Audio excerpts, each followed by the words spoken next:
What's going on YouTube? I'm back again. As you can see from the title of the video, I am talking about the issues I am having with my McLaren after 1.5 months of ownership.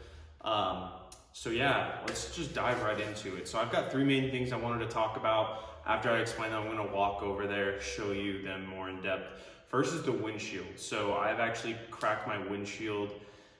And I kid you not, I walked outside on a 100-degree hot sunny day here in Vegas, and there was just a random crack in my windshield. I walked out to where I work, and there was literally a crack that formed out of nowhere. So I heard that was a common thing from what I was told from a Mclaren tech when I called them on the phone. Because it's a carbon fiber chassis, it definitely shifts a lot more due to weather and different things like that, as well as I could already tell that this windshield was replaced once before since it is an aftermarket windshield. So depending on what kind of glue they use, there's a lot of different factors that go into it. On top of it, already being a thin windshield, the McLarens use pretty thin glass and they're notorious for cracking. I've heard stories of people getting them brand new, cracking on the cargo shipment boat. Lots of crazy stories with that. So common, but very unfortunate. Second thing is both door locks on my McLaren are going out. And what I mean by that is the electrical part of the door lock is not working. So at first, when I first bought the car, I did know about it. The buyer did tell me the passenger side sometimes would work and not work, whatever. And eventually that stopped working within about a week.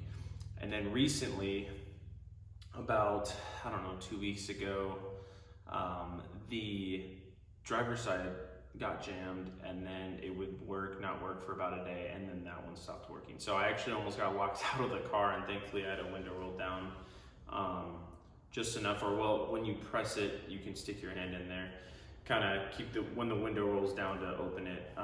But yeah, thankfully I was able to get in, no problem. I got brand new door locks that I ordered that I'll be installing.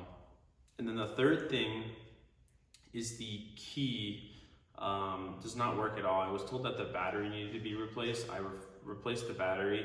The key's always been recognized by the vehicle. I've always been able to start it, but the lock, unlock, hood, undo the hood, latch, all of those buttons and those features do not work. So I'm not sure on why, but I hear it's a very common issue for these keys to have issues. So yeah, those are the three things. And yeah, let's get right into it. I'm gonna walk over, show you guys kind of more of the in-depths and symptoms of the issues that I'm dealing with for these three things. Obviously the windshield's pretty straightforward, but thought I'd go over and show you real quick, so stay tuned.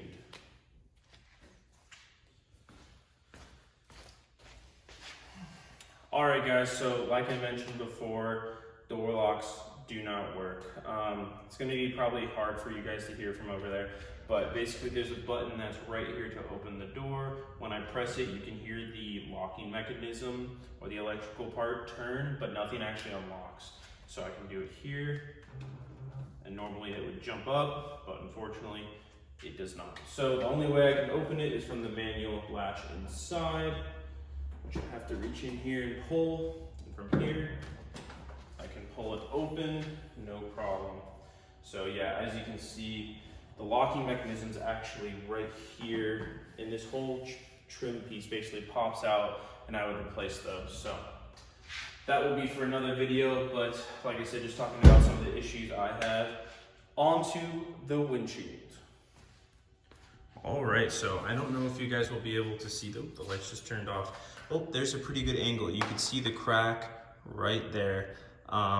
Yeah, unfortunately it started right there and originally was just right there.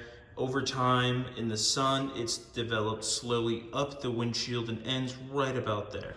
So you can see that's a pretty nasty crack.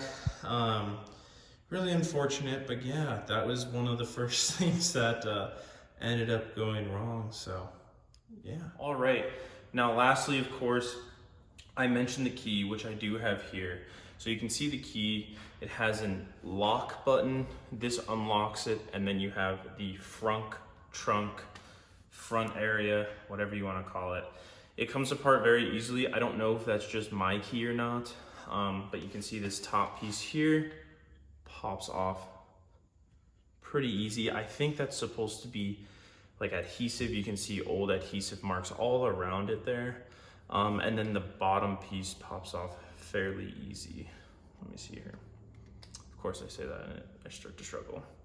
And you can see in here the battery pops out. You need a screwdriver, like a flathead, to pop that out.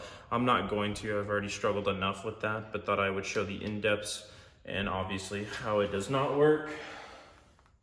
See me pressing it. However, it does work and I can start the car. I'm not gonna do that right now though, because it is pretty late at night and I am making this video late at night. So I will save that for another time, but I thought I would show you the key and how, of course, it does not work. So if you guys like the video, please like, share, comment if you have a McLaren, have some issues, similar issues, other issues, feel free to chime in. Looking forward to make some more content also about the McLaren. Hopefully soon, sometime next week, about the Supra. And then I am getting into tuning the 2015 built Cosworth STI here as well. So I'll be coming out with a lot more content and hopefully you guys can tune in, continue to watch the videos and support. So thank you guys so much and have a great night, great day, whatever time it is for you.